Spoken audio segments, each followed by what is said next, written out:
Bonjour à tous, j'espère que vous allez bien. On se retrouve aujourd'hui pour une vidéo bullet journal.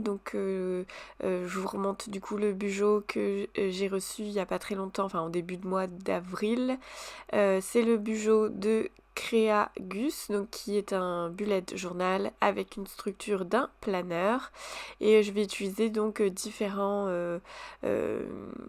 outils, on va dire, à ma disposition, donc mes Tombow, mes Fudenosuke, mes tampons de chez Florilège Design, mon encre.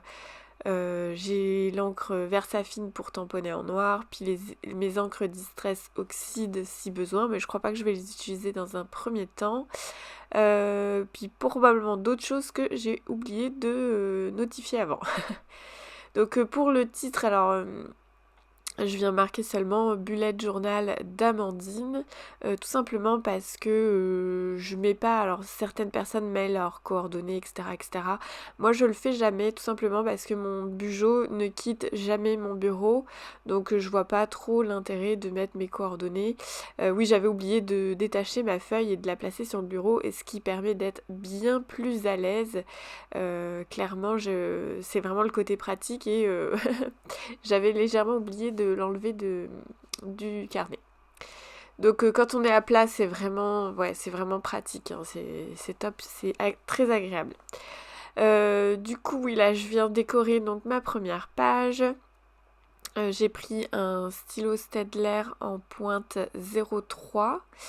J'ai juste fait 2 petits traits. Et puis là, avec mes feutres Dual Brush Paint de chez Tombow, je viens faire des petites taches de couleur, on va dire. Je sais pas trop comment appeler ça. C'est vrai que c'est on va dire les motifs un petit peu à la mode depuis quelques temps. Et donc voilà, j'ai choisi quelques couleurs que j'aimais bien, qui allaient ensemble.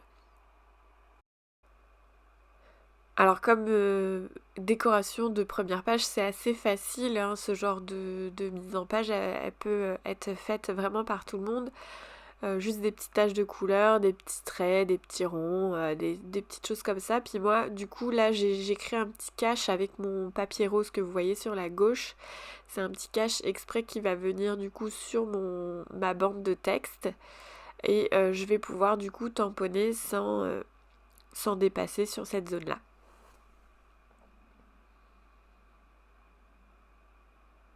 Donc j'utilise ma Versafine noire pour tamponner. J'étais pas obligée, j'aurais pu prendre n'importe quelle encre, parce que là j'avais pas besoin comment. Je savais que j'allais pas mettre en couleur mon tamponnage. Donc forcément j'aurais pu prendre une Distress Oxide, pardon. Mais vu que j'ai pas de noir en Distress Oxide, bah voilà.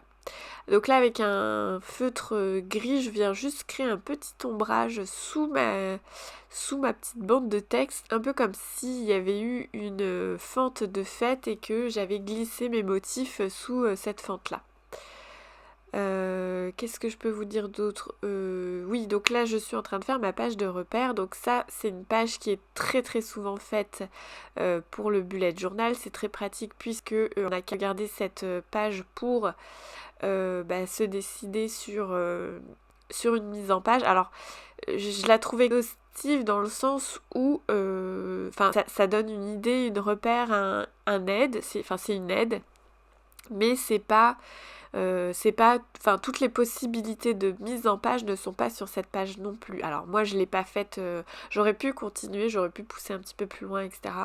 Mais j'en vois pas l'intérêt. Une fois qu'on a fait quelques repères qui nous aident, et ben c'est largement suffisant. Alors moi souvent je laisse un espace, par exemple là dans mes repères, alors que un peu plus loin vous allez voir, il y a des chances que je laisse pas d'aide, enfin pas d'aide d'espace, pardon. Par exemple, pour le mois, j'ai tendance à coller mes cases. Alors avant, je faisais des espaces entre chaque case pour une vue mensuelle, pardon. Et en fait, j'ai décidé de coller les cases pour qu'elles soient un petit peu plus grandes. Donc en gros, voilà, je vous embrouille peut-être un petit peu l'esprit avec tout ça, mais tout ça pour vous dire que si vous débutez dans le bugeot ou que vous ne connaissez pas ce style de page, c'est tout simplement, ça reste une aide et pas un guide absolu de la mise en page. Voilà, donc si vous ne connaissez pas cette page de repère, c'est tout simplement qu'il faut repérer par exemple le milieu de la page. Donc là, avec mes traits bleus, je repère le centre de ma page, le milieu horizontal et le milieu vertical. Avec mes traits verts fluo, là, j'utilise la moitié, c'est-à-dire que je fais des repères à la moitié pour diviser en deux ma page. Avec le rose, c'est en 3, avec le violet, c'est en 4 et avec le orange, c'est en 5. J'ai pas fait le orange façon verticale. Ouais, c'est ça. À l'horizontale, pardon. Parce que je trouvais que si je faisais des colonnes divisées par 4, c'était déjà bien assez petit. J'ai pas besoin de faire des colonnes plus petites. Après, c'est chacun fait comme il veut. Moi, je renote les mesures pour avoir une idée.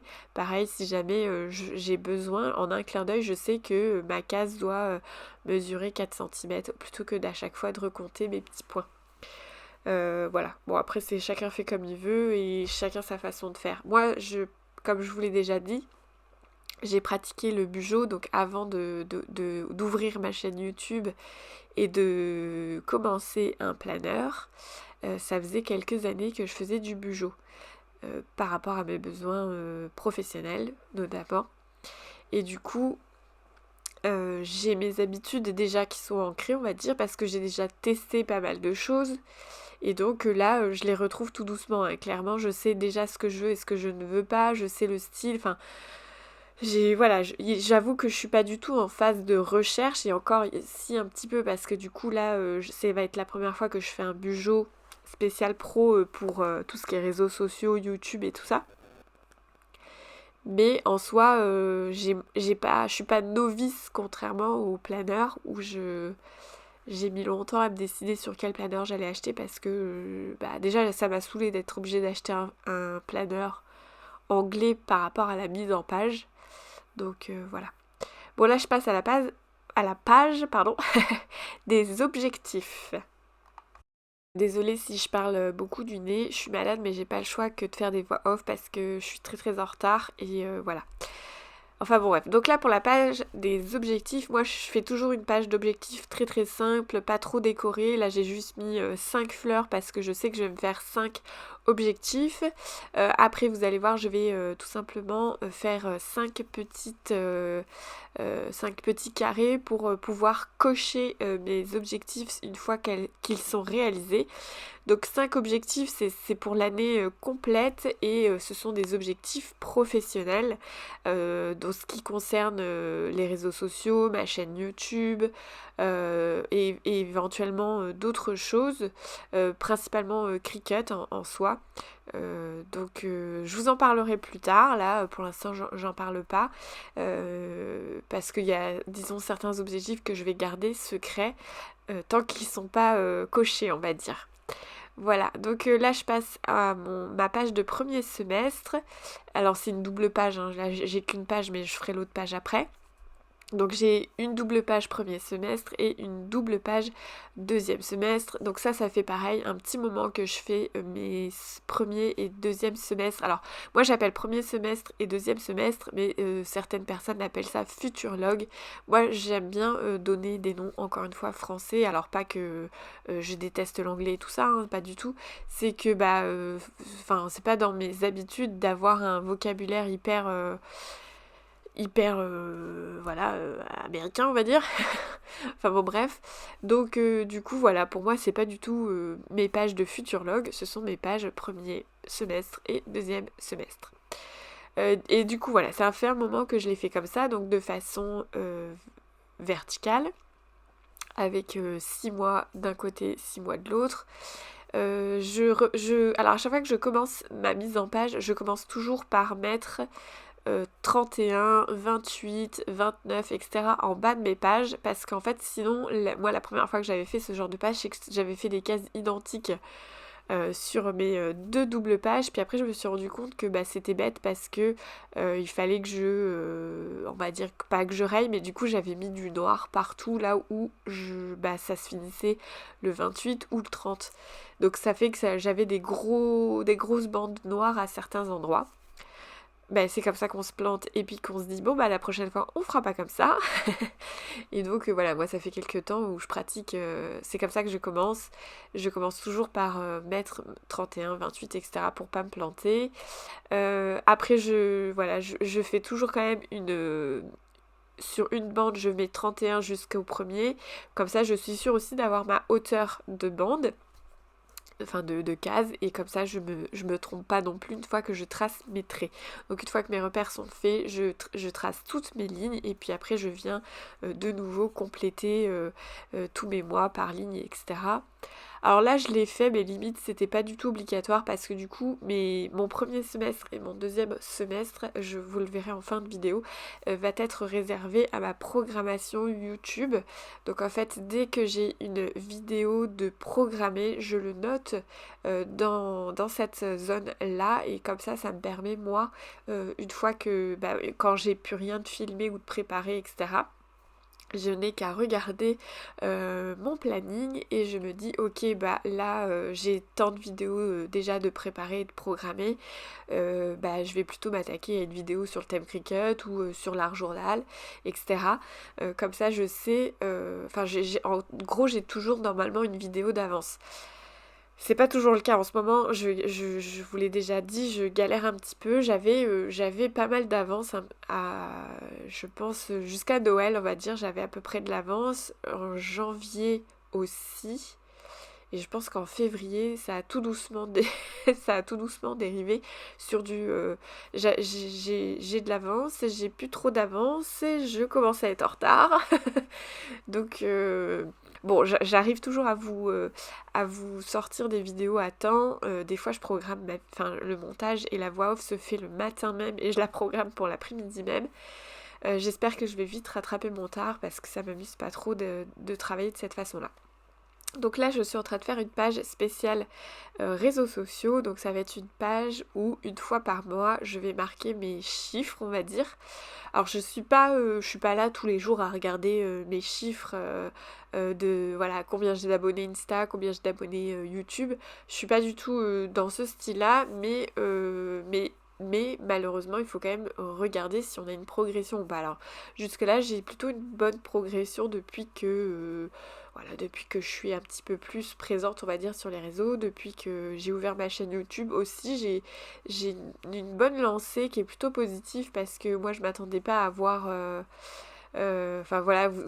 pour ceux qui me suivent un petit peu sur YouTube, je m'étais donné des objectifs qu'au final, j'ai remplis bien avant la date butoir, donc j'étais plutôt contente.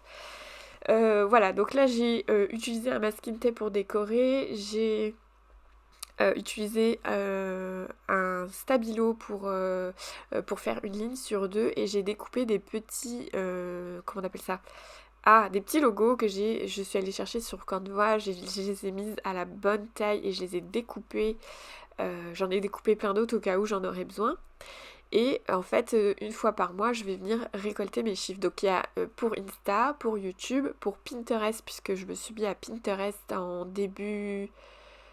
peu près en début février, à peu près, fin janvier, début février. Et j'ai mis YouTube, j'ai mis Facebook, pardon. Alors j'ai une page Facebook, mais que j'entretiens uniquement que via Instagram. Par contre, j'ai ouvert un groupe Facebook spécial cricket pour le 77 parce que j'ai dans l'idée plus tard, donc ça je vous le partage maintenant, mais c'est pas du tout prêt, on va dire, comme projet, mais plus tard j'aimerais beaucoup créer des ateliers créatifs, alors autour de cricket mais pas que, du scrapbooking et pourquoi pas d'autres domaines. J'aimerais beaucoup faire des vrais ateliers, des vrais des choses où on se voit en vrai. Donc c'est pour ça que j'ai créé un groupe qui concerne le 77, mais je pense que éventuellement les autres départements, peut-être aux alentours, pourraient être éventuellement intéressés. Donc on va feuilleter ensemble les premières pages. Je ferai une seconde partie du coup avec vous donc pour le mois de mai. Donc là ma première page de titre, ma page d'objectif, donc vous voyez j'ai mis un petit coup de stabilo aussi, enfin de feutre Tombow.